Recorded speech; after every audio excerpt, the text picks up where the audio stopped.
Police ద్వారా చిత్రకుట్రలన్నీ బయటపెట్టి arrest చేయించిన కావ్య. ఆనందంలో రాజ్ సుభాష్, షాక్లో రుద్రాని, అనామిక. ఇంతకు ఏం జరిగింది? అసలు పోలీస్ ద్వారా చిత్రకుట్రలు బయట పెట్టడం ఏంటి? అసలు ఏం జరిగిందనేది వీడియోలో చూసి తెలుసుకునేద్దాం. బ్రహ్మముడి అప్కమింగ్ ఎపిసోడ్స్లో ఏం జరగబోతుందో ముందుగా తెలుసుకోవాలి అనుకుంటే వీడియోని లైక్ చేయండి, ఛానల్ని సబ్స్క్రైబ్ చేసుకోండి, పక్కనే ఉన్న బెల్ సింబల్లో ఆల్ పై క్లిక్ చేయండి. ఇలా చేయడం వల్ల అందరికంటే ముందుగా చూడవచ్చు. మొత్తం మీరు చూసుకున్నట్లయితే మాయను హాస్పిటల్లో జాయిన్ చేసిన తర్వాత మాయ గురించి ఆలోచిస్తూ ఉంటుంది కావ్య. ఇంకీలోపు మాయకు స్పృహ వచ్చిందని చెప్పనేసరికి గబగబా లోపలికైతే వెళ్తుంది. ఇంకా లోపలికి వెళ్ళిన తర్వాత నన్ను క్షమించండి, మిమ్మల్ని ఎంతగానో బాధ పెట్టాను అంటూ మాయే రివర్స్లో మాట్లాడేసరికి, ఏంటి మిమ్మల్ని ఏదో రకంగా బెదిరించి నిజాన్ని బయట పెట్టాలి అనుకున్నాము, కానీ మీరు నన్ను చూసి పారిపోయారు కదా అని చెప్పాను. కానీ నాకు అర్థమైంది కావ్య, అక్కడ యాక్సిడెంట్ జరిగిన తర్వాత నేను చచ్చిపోతే ఎటువంటి ఇబ్బంది ఉండదని మీరు అనుకోలేదు. నన్ను హాస్పిటల్కి తీసుకువెళ్ళి మీరు రక్తం ఇచ్చి మరీ నన్ను కాపాడారు. అప్పుడే మీ మంచితనం ఏంటో తెలిసింది.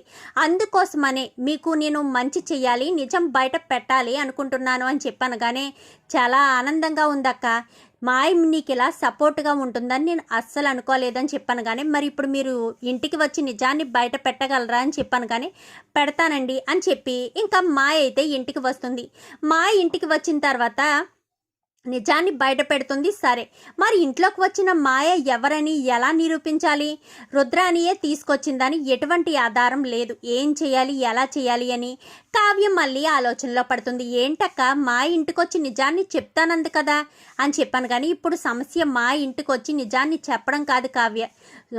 అప్పు ఇంటి దగ్గర ఉన్న చిత్ర ఎలాంటిదో, అసలు ఏం కుట్ర మీద ఇక్కడికి వచ్చిందో, ఎలాంటి కుట్రలు చేయడానికి వచ్చిందో తెలుసుకోవాలి కదా అని చెప్పాను. కానీ రుద్రాని గారే తీసుకొచ్చారని చెప్పావు కదక్క అని చెప్పనేసరికి, రుద్రాని తీసుకొచ్చింది కరెక్టే, రుద్రానియే తీసుకొచ్చిందని మన దగ్గర ఆధారాలు లేవు. ఆ మాయ ఇంత ధైర్యంగా ఇంత పెద్ద ఇంట్లో అడుగుపెట్టిందంటే ఇంతకు ముందు ఎన్ని మోసాలు చేసి ఉండేదో ఒక్కసారి ఆలోచిస్తే అని చెప్పనేసరికి, కంప్లైంట్ ఇద్దామక్క, కంప్లైంట్ ఇస్తే ఆ రకంగా తన గురించి ఎంక్వైరీ చేయడం మొదలు పెడతారు కదా అని చెప్పనేసరికి, అదే ఎంక్వైరీ మనం చేయలేమా అనగానే, ఇప్పుడు మనకు అంత సమయం లేదు, తను అంత ధైర్యంగా ఇంట్లో అడుగుపెట్టిందంటే ఇంతకుముందు ఏయో ఫ్రాడ్ పనులు చేసే ఉంటుంది.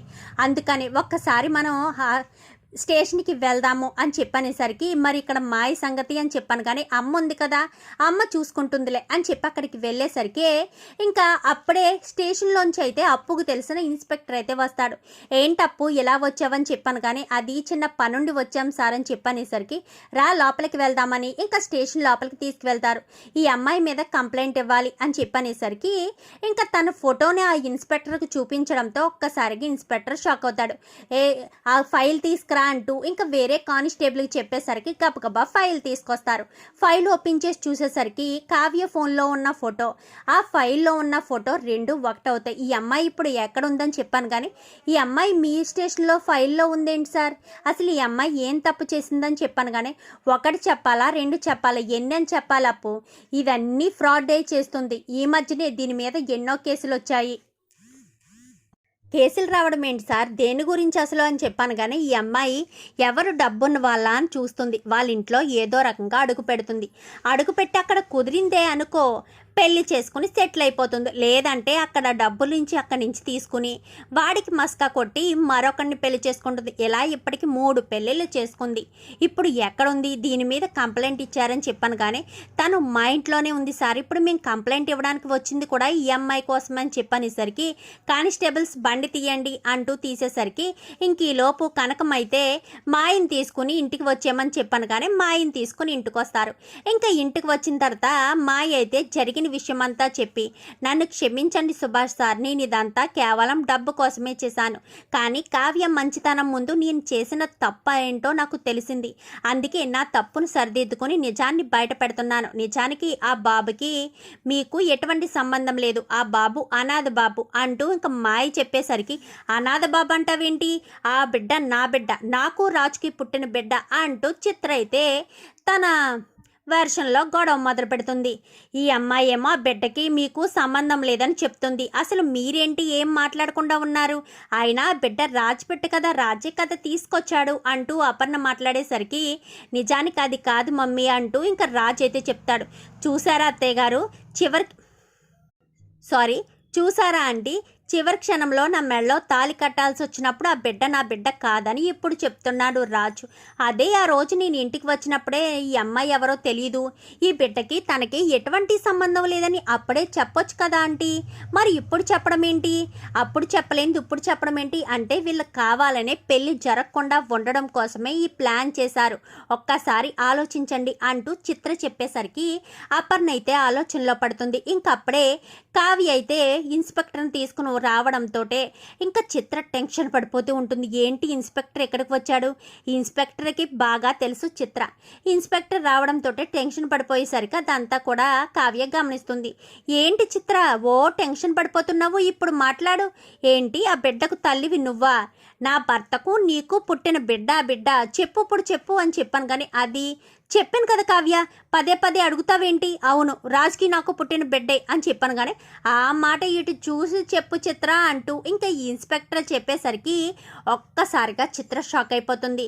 ఏంటి ఇన్స్పెక్టర్ గారు ఇలా వచ్చారు అంటూ ఇంకా ప్రకాశం మాట్లాడేసరికి తను ఎవరనుకుంటున్నారు? చిత్ర ఎన్నో మోసాలు చేసింది, కావాలంటే ఈ ఫైల్ చూడండి అంటూ ఇంకా ప్రకాశం చేతిలో పెట్టబోతుండగా ఫైల్ని అయితే అపర్ణ తీసుకుంటుంది.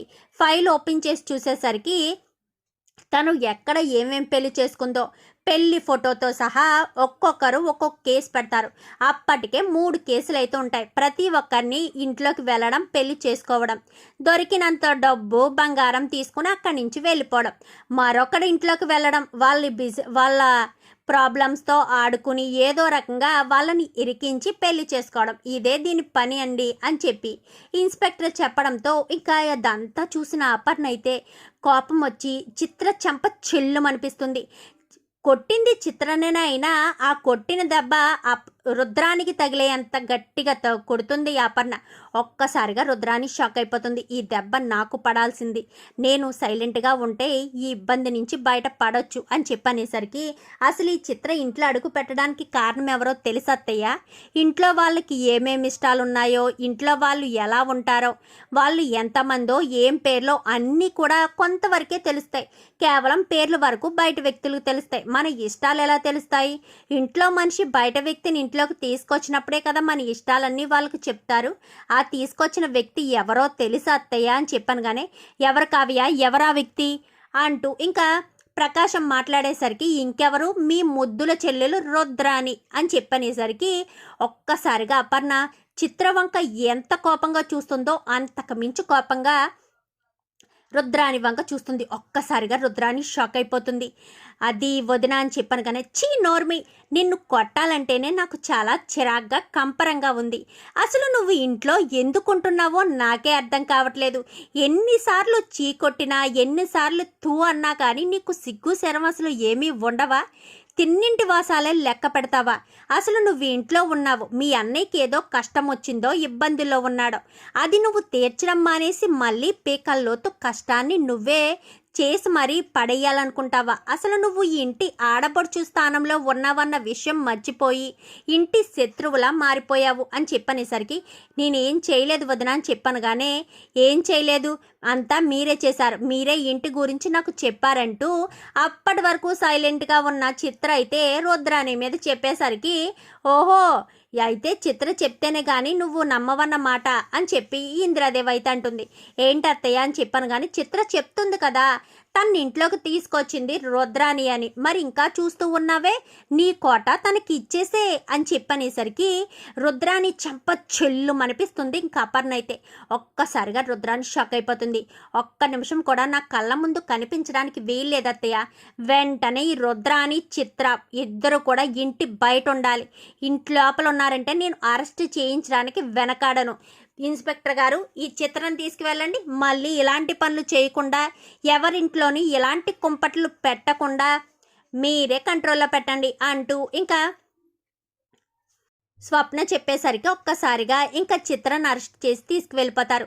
మరి మా అత్తను వదిలేసరే, మా అత్తను కూడా తీసుకువెళ్ళండి అని చెప్పాను, కానీ ఆవిడ మీద మాకు కంప్లైంట్లు ఇవ్వలేదు మేడం, ఓన్లీ చిత్రం మీదే కంప్లైంట్ ఇచ్చారు కావ్య గారు అంటూ ఇన్స్పెక్టర్ అయితే వెళ్ళిపోతాడు.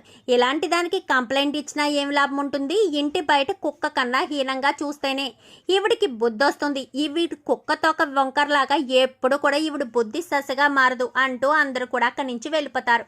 మొత్తానికైతే అయితే పోలీస్ ద్వారా చిత్ర కుట్రలన్నీ బయటపెట్టి అరెస్ట్ చేయిస్తుంది కావ్య. చూద్దాం రాబోయే ఎపిసోడ్స్లో ఇలాగే జరగాలని మీరు కూడా కోరుకుంటే వీడియో నచ్చితే లైక్ చేయండి, ఛానల్ని సబ్స్క్రైబ్ చేసుకోండి, పక్కనే ఉన్న బెల్ సింబల్లో ఆల్ పై క్లిక్ చేయండి. ఇలా చేయడం వల్ల అందరికంటే ముందుగా చూడవచ్చు.